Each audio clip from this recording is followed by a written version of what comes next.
Hello everyone, thank you for watching my second video on my channel. Today I want to talk about something rather hard to master when I was a resident, buprenorphine. In this video, I will share 3 fundamental facts on buprenorphine that I wish I knew when I first learned. It would definitely help me understand this drug faster. If you like this video, don't forget to like and subscribe.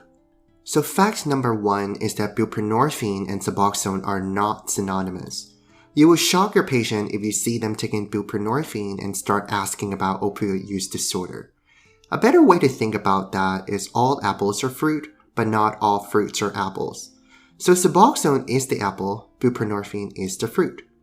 The way that helps me keep the concept organized now that I have a better idea is to break it down into doses and its indications.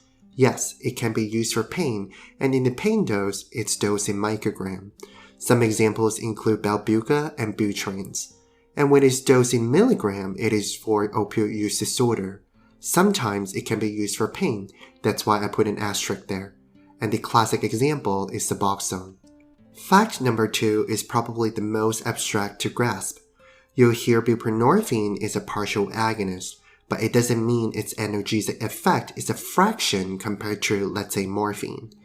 The things that are commonly mentioned in literature because of it being a partial agonist is reduced risk of respiratory depression, constipation, and dependence.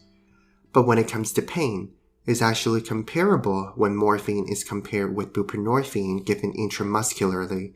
If we look at the studies from the 80s after buprenorphine was released in the 60s, you may even see that it has better efficacy in terms of numeric pain scale. And the duration of analgesia lasts longer as well. Pretty awesome opioid if you use it right. Comment below because I want to know your success stories as a clinician dosing buprenorphine. If you want to set yourself up for success using buprenorphine, the last fact is the most important.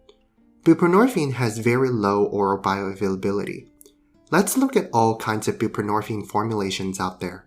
We've got Belbuca, Butrans, Suboxone, Subutex, and Buprenex.